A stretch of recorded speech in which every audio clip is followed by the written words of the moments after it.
Hello everyone and welcome to this video. In this video I'm going to be talking about the probabilities and noughts and crosses, and what I'll be working out is the probability of getting a win, a loss or a draw. So first of all, we've probably got to make a few assumptions.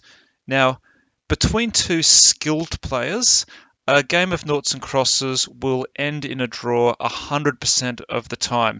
If you play noughts and crosses for maybe about 10 minutes, you will figure out how to never lose. So for this, we're going to assume that each of the two players just chooses their move completely at random out of the possible set of legal moves that they can do. And we'll also assume that crosses goes first. So there'll be 5 crosses and 4 noughts on the board.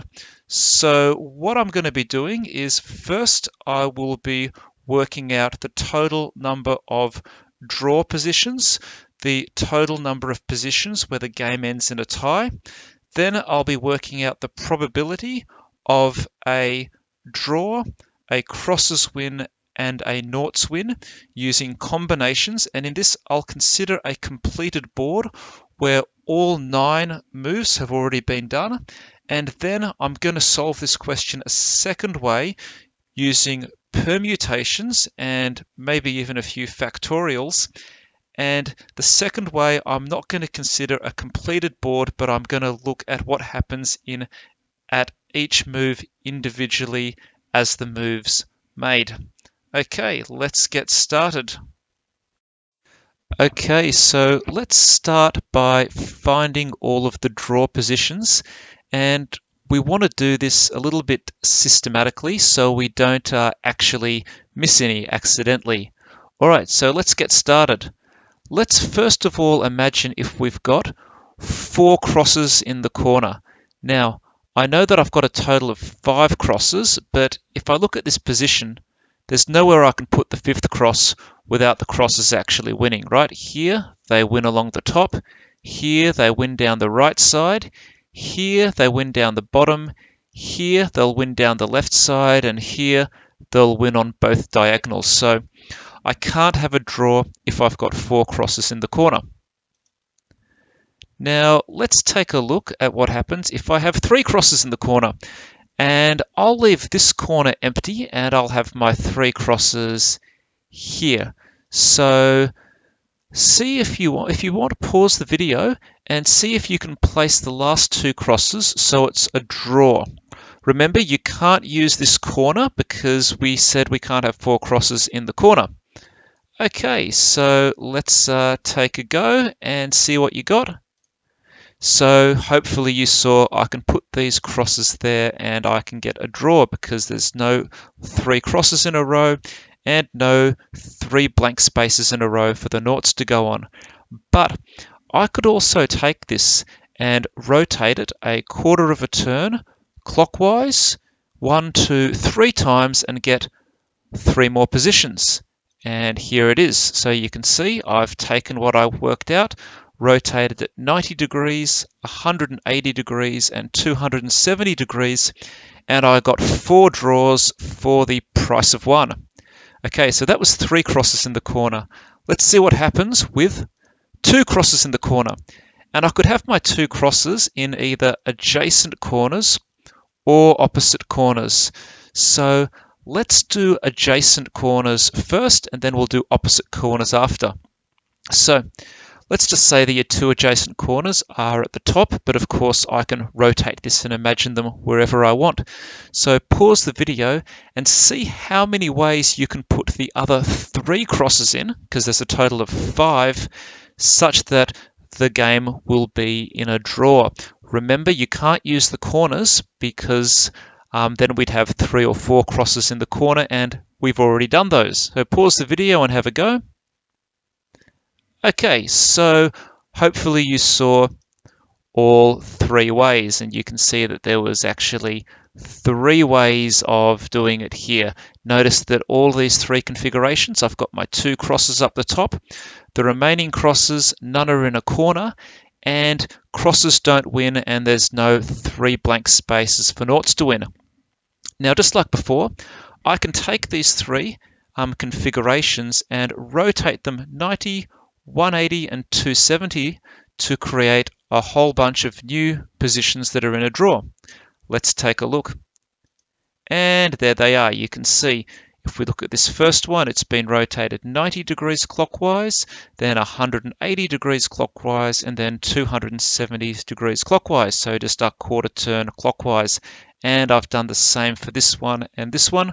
So I've got a total of 12 draw positions now. So that's a total of 16 we've got so far. 12 here and the 4 before.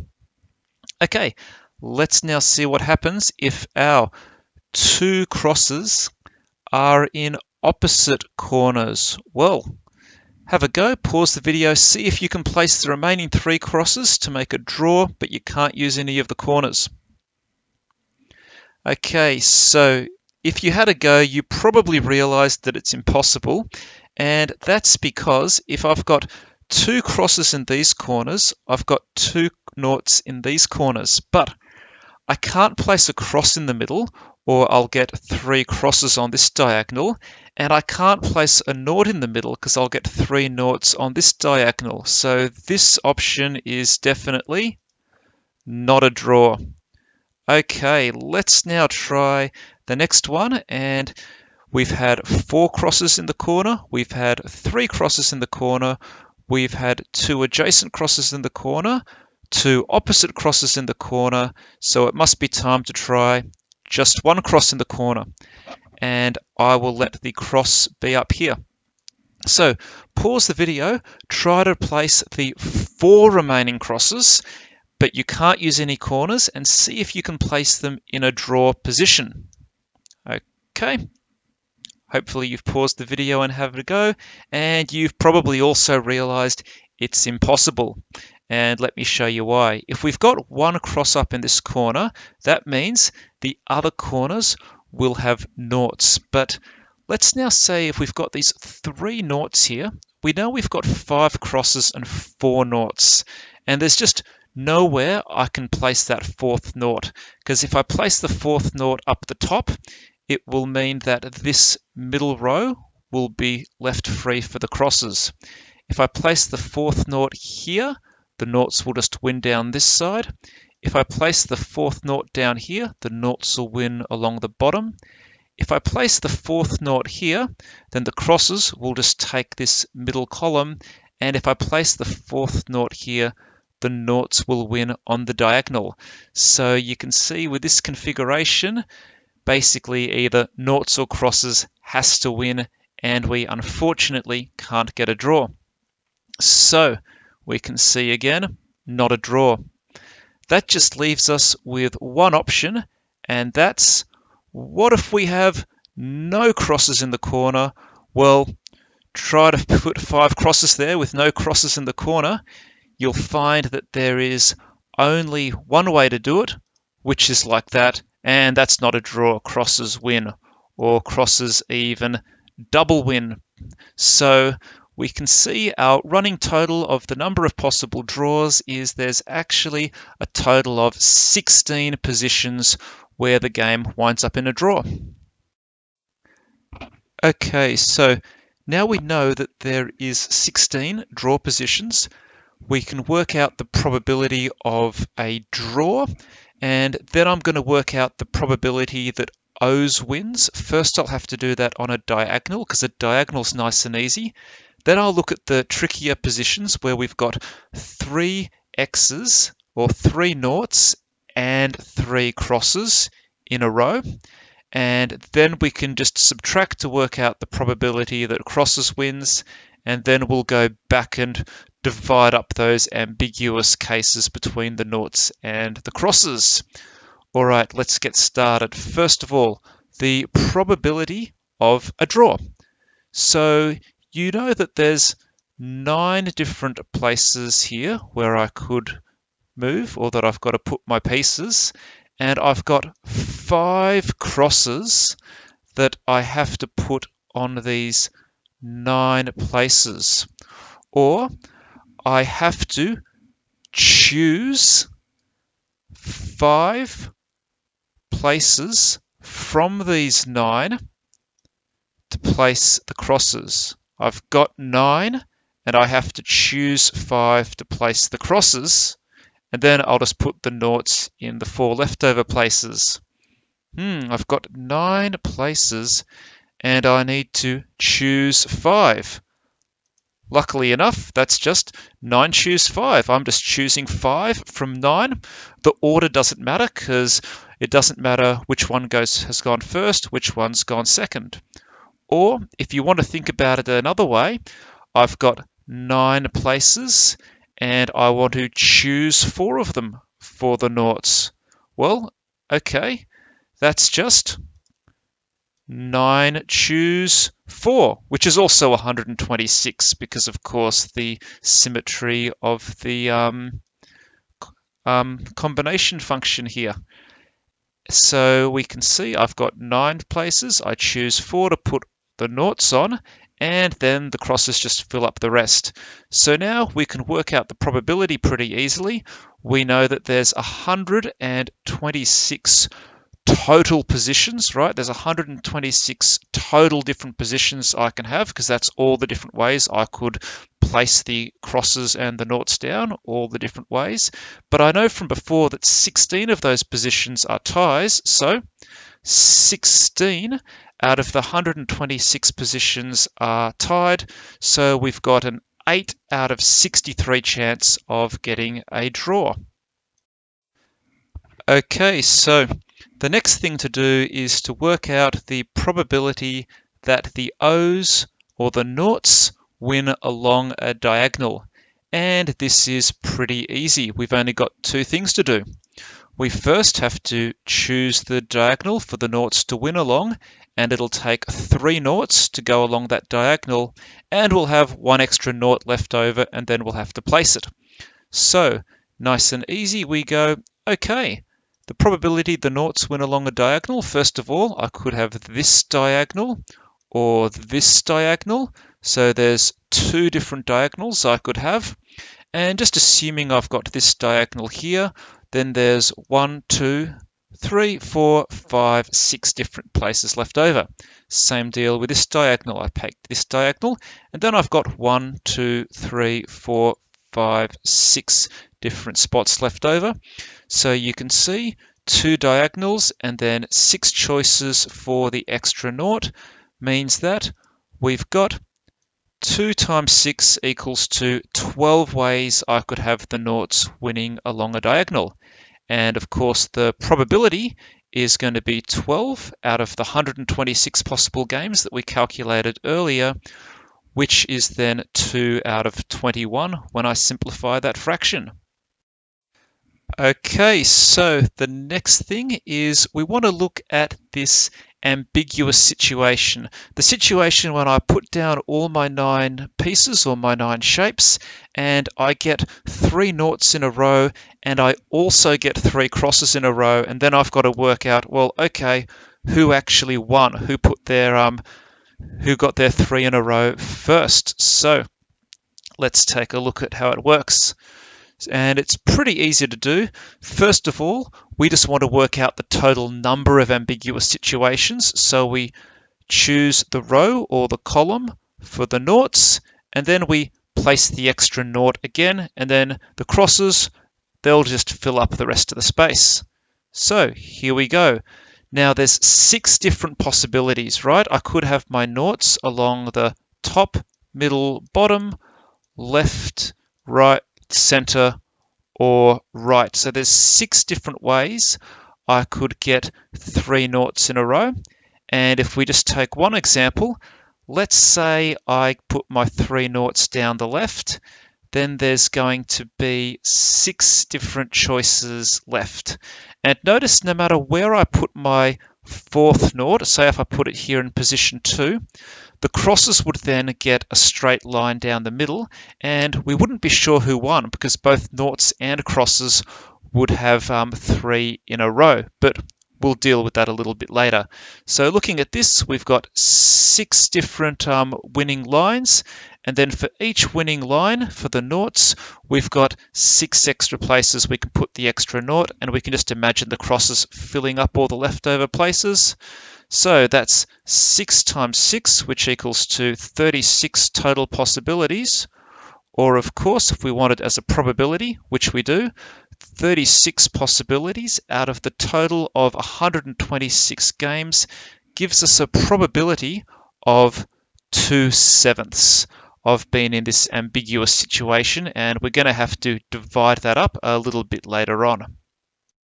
But before we do that, let's work out the probability that the x's unambiguously win, that the x's just definitely win, which means that there's no tie and that there's no ambiguous situation. And then we'll do the next part. So first of all, we can say it's a bit tough to actually work out the ways that the x's can win, but luckily I can take a bit of a shortcut, because I can say the probability that the x's win unambiguously is 1, which is all of the options, minus the probability of a draw, minus the probability that the O's win on a diagonal, minus those difficult ambiguous cases. So that's going to be 1, which is 100% all the options, minus the draws, 8 on 63, minus the O's winning on a diagonal, 2 on 21, minus 2/7, which is those ambiguous cases. So we can now go look at our totals, and we can see that our totals are the probability of a draw, 8 on 63. The probability that O's win on a diagonal unambiguously is 2 on 21. The cases that we've got both noughts and crosses with 3 in a row is 2/7, and the probability that x's or that noughts, so not that noughts, that crosses, I should say, that crosses clearly win is 31 on 63. But we've got a bit of more work to do, because this one here, this 2/7, we know that there's 36 possibilities for this ambiguous case, and some of them the noughts are going to win, and which is here. Some of them the noughts are going to win, and some of them the crosses are going to win. Okay, but we actually need to work out what fraction of these the crosses will win, and what fraction of these the noughts will win. And that's going to be a little bit trickier. Okay, so here's a potential ambiguous case here, and this is just one out of the 36 possible ambiguous cases that we've found. So let's have a look at what the possibilities are, whether the crosses won or whether the noughts won, and when each of them won. So the possibilities are crosses could have won on their third move. Crosses or noughts couldn't win on their first move or their second move, because they need at least 3 to make 3 in a row. Noughts could win on their third move. Crosses could win on their fourth move. Noughts could win on their fourth move. Or crosses could win on their fifth move. Noughts can't win on their fifth move because noughts don't get a fifth move, because there's only 4 noughts, as you can see. Okay, so let's start. Crosses won on their third move. Let's take a look at what this means. Well, there's 5 crosses, and I want this particular group of 3 to be the 3 from the 5 that I choose to go first. So I've got 5 crosses, and I want to choose one particular group of 3. So you can probably see what this chance is. We're going to go the 3 x's in the row. These 3 x's are placed first, so we need to choose that particular group of x's from 5. So that's one particular group of 3 out of 5 C3 possible groups. For example, if I had this one, and this one, that's another possible group of 3. But if these three, this one, and this one, went first, well, crosses wouldn't win on their third move because they wouldn't have 3 in a row yet. So crosses have a 1 out of 10 chance of winning on their third move. If you wanted to, you could have also thought about it a bit differently too and said, we go, what are the chances of these 2 crosses being last? And that's going to be 1 out of 5C2, which is 1/10. Or if you really didn't want to use combinations, you could do this. What's the probability this one was last and this one was second last? Well, that's a fifth, 1 out of 5 for this one being last. And then there's 4 left, so 1 out of 4 for this one being second last. 1 out of 5 times 1 out of 4. But then, of course, if you want to, you can also swap the order and make that one last and that one second last and times it by 2, and also get your 1 out of 10 that way. But whichever way you do it, you got 1 out of 10. Okay, next part. What's the probability that the Noughts won on their third move? All right, so a couple of things have to happen here. First of all, the crosses can't have already won on their third move, right? Because that's definitely no good. So the crosses can't have won on their third move. So that's a 9 out of 10 chance, right? 1 out of 10 chance they do win, 9 out of 10 chance they don't win. But now we need the Noughts to win on their third move. And there's a 1 out of 4 chance of this. Same kind of reasoning. I've got a group of 4 Noughts here. I want to choose one particular group of 3 to go first. So that's going to be this group of 3 out of this 4. Wouldn't do me any good to have this one, and this one as the first 3 because I wouldn't have my 3 in a row yet. So it's 1 out of 4C3. And you can see there's the reasoning there. The X's can't have already won. And this is how many ways we can choose 3 Noughts out of a group of 4 Noughts, and the 1's the probability of getting that particular 3 Noughts. And then we can work this out. It's nice and easy. That's just 9 out of 10 times a quarter, which is 9 out of 40. Okay, let's now look at the next part. The X's or the crosses win on their fourth move. This one's a little bit trickier because we know they can't win at the very end, but they also can't win right at the beginning. So the probability is going to be 3/4. Now the reason I've got 3/4 of here is because the Noughts have a 1/4 chance of winning. So I've got to say 3/4 because first the Noughts can't win. And then I've got 2/5 minus 1/10. The reason I've done this, it means that if the crosses win on their fourth move, it means that this one must be at the very end, the last one in move 5, because they've already won, or this one must be in move 5 because they've already won in move 4.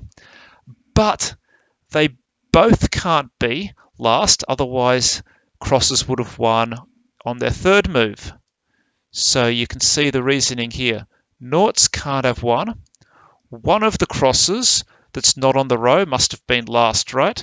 One of these must have been the last because there was already 4 crosses down before I played the last one. So 1/5 plus 1/5.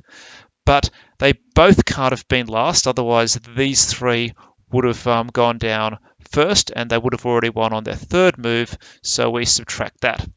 And then we just work it out. Nice and easy, 3/4 times 3/10, which is 9 out of 40. Okay, the next option, and that's the Noughts won on their fourth move. And the easiest way to think about this one is think about if the Noughts win on their fourth move, what actually has to go last? So first I'll show you my working, which is 3/5 times 3/4. Now, the reason that I've said this is one of the x's in this row must have been placed in the very last position, in the 5th position, right? Because if one of these in this row, wasn't placed in the very last position, it would mean that the x's, or the crosses, have already won before the noughts got a chance to win in their 4th move. But it also must be that one of these ones must have been placed last, or last out of the noughts, because if this one was placed last out of the noughts would have already won on their 3rd move. So now we can say, okay, working this out, and it's 9 out of 20. Nice and easy. Okay, we're almost done. The next part is the crosses win on their 5th move. Have a think about it. What's the probability? Okay, you've probably realized that it's impossible, because if it's crosses 5th move, all 4 noughts must have already been played, and 3 of them are in a row, so noughts have already won. Crosses can't make the winning move on their 5th move. That would be impossible, and it is impossible. All right, so let's now take a look at these probabilities. We've got the probability of crosses winning on the 3rd move, 1/10. Probability of the crosses winning on their 4th move, 9/40, a total of 13/40. And we've got the probability of noughts winning on the third move at 9/40. The probability of noughts winning on their 4th move, 9/20, and you can see there I just made common denominators to add them together, and that gives me a 13/40 for the crosses, 13/40 for the crosses, and a 27/40 chance for the noughts to win from this ambiguous situation.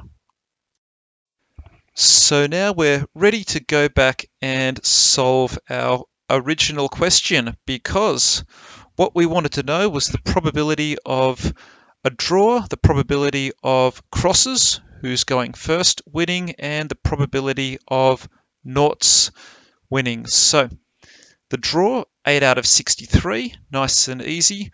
We've got 2 out of 21 for when the noughts win on a diagonal. We've got 31 out of 63 for when the crosses definitely win, and we don't have those 3 noughts in a row that we've got to deal with. But now we need to break this last one up between the noughts and the crosses. And we can see this 2/7. We multiply it by 27/40, which was the probability of the noughts winning, which gives me 27/140. And then we multiply it by 13/40, which was the probability of the crosses winning, which gives me 13/140. And we can see our final probabilities are 8/63 for a draw, which is about 12.7%. When I add the noughts winning on a diagonal, and this one here, which is the noughts winning on a horizontal or vertical from this ambiguous case, I get 2/21 plus 27/140, which is 121/420, 28.8%. And when I do the crosses winning from that ambiguous case, I get 13/140, and I add that to when the crosses clearly win, which is 31/63, and that gives me 737/1260, which is 58.5%. And there you go. That's the percentage chance of a draw to 1 decimal place. That's the percentage chance of noughts winning to 1 decimal place. And that's the percentage chance of crosses winning to 1 decimal place. Okay, so even though we've worked out the answer to this, I'm now going to solve this problem in a second way using permutations, and I'm not going to consider a completed noughts and crosses board. Instead, I'm going to consider an incomplete board, just taking one move at a time, but hopefully we'll get the same answer. So I will be doing a few things a little bit differently. So this is going to be the second way of solving this. So for this method, I'm first going to do the same thing. I'm going to calculate the probability of a draw, but I'm going to label the moves as crosses 1, noughts 2, crosses 3, noughts 4, and so on and so on. Okay, so that's my first move, second move, third move, fourth move, fifth move, and so on and so on. And previously I treated two crosses or two noughts as being identical to each other. When I do it this way, I'm going to say cross 1, cross 3, and cross 5 are just completely different pieces, okay? Which is why we're going to be working with permutations or ordered selections more than combinations or unordered selections like the previous one. And just like before, one of these has to be the winning move if there is a winning move, unless there's a draw. So what I've got to do is I've got to work out what's the chances of cross 5 being the winning move. What's the chance of nought 6 being the winning move? What's the chance of cross 7 being the winning move? And so on for nought 8 being the winning move and cross 9 being the winning move. But that looks like a lot of work.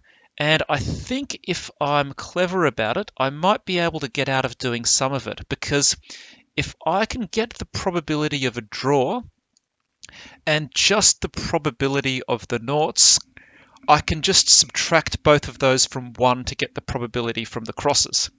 And I'm going to get the probability of the noughts rather than the crosses, because getting the probability of the noughts is going to be less work because there's only 2 noughts I have to calculate rather than 3 crosses. Also, the probability of the crosses is going to be an absolute nightmare for cross 9. That's because I could have some horrible situation like this, where the crosses will win, for example, both on a straight line and a diagonal, which will be very, very difficult to deal with. So I'm only going to need those ones there. And then after I get them, it'll be pretty easy to do. So all I'm going to have to do is work out the probability of 0.6 winning, 0.8 winning, and then I'm just going to subtract to find the probabilities of the crosses winning, and we should hopefully have the same answer as we had before. Okay, so let's start with the probability of a draw, which is a nice easy one. And it's pretty much the same as last time, but I'll be using some more factorial notation this time, just for variety. So we've basically got this situation here, our game board with 9 positions, and we've got 5 crosses and 4 noughts that we have to place. So I'm going to think about it a bit differently. How many different spots do I have to make my first move? 9. 1 spot's gone. How many spots do I have to make my second move? 8. Now 2 spots are taken. How many spots do I have to make my third move? 7, and so on. So we can see the total number of games we can get is 9 by 8 by 7, blah, blah, blah, blah, which is going to be 9 factorial, okay? And it's a much greater number of games, and the reason for that is because every different configuration of noughts, every different order of noughts, even if they wound up at the same end position, are considered different for this one. So here is a random game, and this game is a draw, and let's say I started here, then noughts went here, crosses went here, and so on and so on. So this is actually going to be considered a different game than if I had this. They'd look identical, but they're different games because the various noughts and crosses went down in a different order, even though both games would really just be looking like this one over here. Okay, So let's now work out our probabilities. So here we go. The probability is, and let's just think of this one here, there's 16 different positions that we can draw in, which we worked out before. And now I've got 1, 2, 3, 4, 5 different crosses. So there's 5 factorial ways to arrange the crosses. 4 noughts, so 4 factorial ways to arrange the noughts. The top's our total possible draws, which I think I've misspelt there because it's a draw as in a tie. And then 9 factorial total games. So if you want, hit that into your calculator and see if you get the same answer, and hopefully you do. Okay, good. Okay, so it might feel like we're almost at the end. We just need to work out the number of ways noughts can win on their third move, which is, of course, the 6th move overall, or the number of ways noughts can win on their 4th move, which is the 8th move overall, and we're done. So let's get to it. The number of ways noughts can win on their 3rd move. So the first thing we do is we choose our winning line, which can be top, middle, bottom, left, center, right, a left diagonal, or a right diagonal. And there's 8 different options. Now, after we've done this, we're going to have to arrange the 3 noughts on the line. For example, if they're going up this diagonal here, it's going to be 1, 2, 3, but I could arrange them in any way, so there's 3 factorial ways to arrange them. But now we've got to place the 3 crosses. And if you have a look here, there's 1, 2, 3, 4, 5, 6 different crosses, and we've got to take 3 of those 6 to place the crosses. But remember, we're using factorials and permutations, so it's 6p3, 6 for cross 1, 5 for cross 2, and 4 for cross 3. So it's an ordered selection, which is 6p3.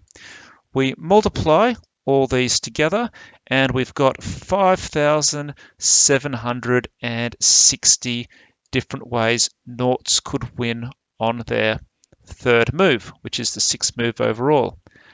But not so fast, because we could theoretically get a situation like this, right, where the noughts have got 3 in a row, but since crosses went first, crosses would have actually beaten them to the punch. So we've got to take away all of those options because those ones aren't valid actual positions we could be in. So now we've got to take these away. So here we go. We first choose a line for the noughts, and it could be top, middle, bottom, left, center, right. Notice that if noughts was going diagonally, then crosses can't get 3 in a row, so we don't have to worry about that one. Then we've got to choose a crosses line. So say I've got this left line for the noughts.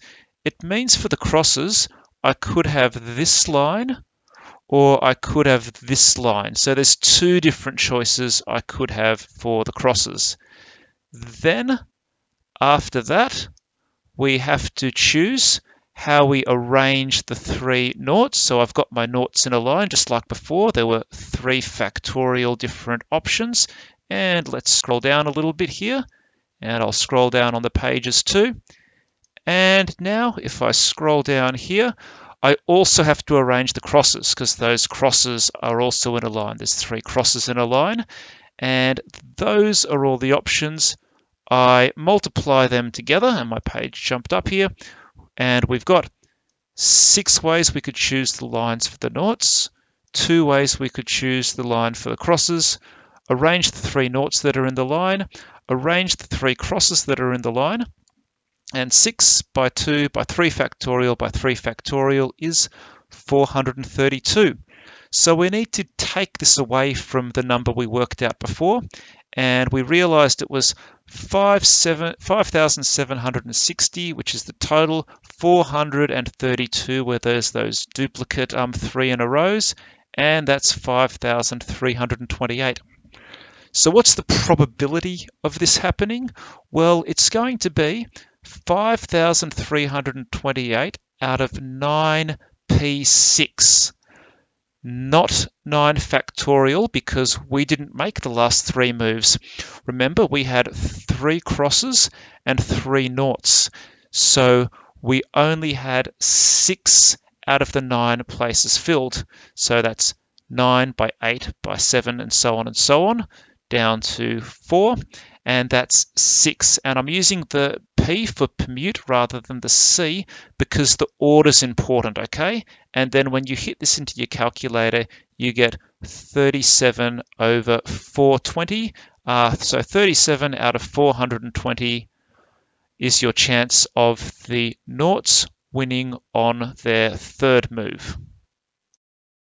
Okay, so the next thing to do is work out how many ways the noughts can win on their 4th move, which is, I've said 08, the 8th move overall, and then we'll convert that to a probability. It's pretty similar, but there's a few more tricks to it.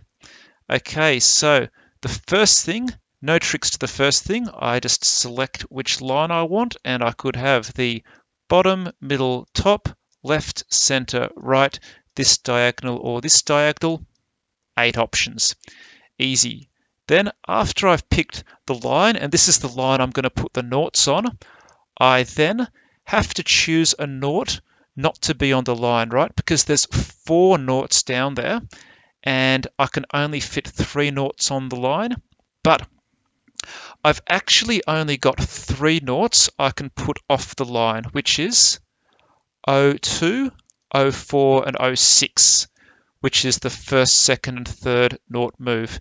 Because if I had the 4th nought move, which was 08 off the line, that would mean the first 3 nought moves were on the line, and that would mean noughts would have already won on their 3rd move, and they wouldn't be winning on their 4th move. So basically, the nought that's off the line can't be the last nought I put down, or the noughts would have already won. So there's 3 choices for the nought that's not on the line. Okay, now that I've got my nought, my line of noughts, and say I've picked this one, I've chosen one of the 3 noughts to be not on the line. I can then go, okay, I've got 6 spots left over, and I want to pick one of them to put the extra nought on. So 6 options. Okay, so now we've done that. We now have to get the 3 noughts that are on this line and arrange them. And there's 3 factorial ways to do that. Of course, you know that already. You got familiar with that on the last part. Now, we've got to place the crosses, and we've got 4 noughts have been placed, which means that there's 5 empty spaces left, and I've got to put 4 crosses on them, okay? Because we are on the 8th move where 4 noughts and 4 crosses have gone down. So there's 5p4 ways to pick those spots for the crosses, because order is important, right? I've got 5 empty spots, and I'm choosing 4 of them to put my cross on. And we can multiply those all together, and we get 8 by 3 by 6 by 3 factorial by 5 permute 4 is 103,680 different ways that noughts could win on the 8th move. But just like before, we're going to have to deal with those duplicate lines. Take a look at this one, for example. If I have a column of noughts here and a column of crosses here, if the noughts completed this column on their 4th move, meaning one of these was the most recent move, it means this column of crosses would already be there. So this would be an impossible situation. And we've got to find all of these possible impossible situations and subtract them. Pretty similar to what we've done before. So we choose a line for the noughts, and the options are bottom, middle, top, left, middle, right. These impossible situations don't happen when Noughts wins on a diagonal, and there's 6 different options. We then choose a line for the crosses. So assuming that the Noughts were on this left-hand column here, crosses could either be in the center column or the right column. So there's 2 options for the crosses. Then we pick a nought to exclude, and when we exclude it from the line. And just like you saw before, we've got to exclude nought 2, nought 4, or nought 6. Nought 8 has to be on that line because nought 8 was the winning move, and the winning move has to be on the line of 3 noughts, or it wouldn't be the winning move. So there's 3 different ones we can exclude. Then we arrange the last line, okay? So if we think about this, we've got something like this. We've got, and if we look at this top one, a line of noughts here, a line of crosses here, and we've got now a nought, a cross, and a blank space on this line. And the number of ways we can arrange this is 3p2 because there's 3 places I could put the nought, and then there's 2 places left to put the cross, which is 3 times 2, which is 3p2. And if you wanted to just say this is 3 factorial, that'd also be fine because you've basically got a nought, a cross, and a blank space, and you're just arranging them in a different way on this line, and 3 factorial and 3p2 are the same thing. So whichever way you prefer to think about that one. Then we arrange the noughts on the line. So we've got our line of noughts, and remember, they're all different because we gave them numbers. So there's going to be 3 factorial ways to arrange those. And after that, we have to arrange the 4 crosses, right? Because there's actually a total of 4 crosses here, not 3. And with the crosses, I don't have to exclude one or not. It actually doesn't matter to me if I exclude one from the line because it doesn't matter what order the crosses went down. I don't care if the crosses won on their 3rd move or their 4th move. Both of them would make this a situation where the noughts didn't win anyway. So I'd have to subtract it either way. And then after this, scroll back down here again. We just multiply all of our different options together, which is the 6 lines for the noughts. Then after we've picked our noughts line, the 2 lines for the crosses, the 3 noughts we exclude, the 3p2 or 3 factorial ways to arrange the extra line with the nought, the cross, and the blank space, 3 factorial to arrange the noughts on the line, 4 factorial to arrange the crosses, and now we can work out that we've got, I'll just go back for a second, 31,104 when you put those into the calculator. So we get the total, which was 103,680 minus 31,104, and that means there's 72,576 valid ways that noughts could win on their 4th move. Let's now work out what this is as a probability. So the probability is we take our 72,576 and we put it over 9p8, okay? That's because there are 9 different spots on that noughts and crosses board, and we've filled 8 of them, yeah? Because we've put in the 4th nought down, which is nought 8, which is the 8th move. This is actually the same as 9 factorial. If you wanted to put that there, it'd be the same. And this simplifies down very, very neatly to 1/5. Okay, so now we're ready to get all of our probabilities and see if they match up and if our second method gives the same answer as the first method. So the probability of a draw, 8/63, which we saw already. The probability that the noughts win, well, they could win on the 3rd move, their 3rd move, or their 4th move, which is, of course, the 6th move or the 8th move overall. That was 37/420 plus 1/5. When we add those together, we get 121 over 420.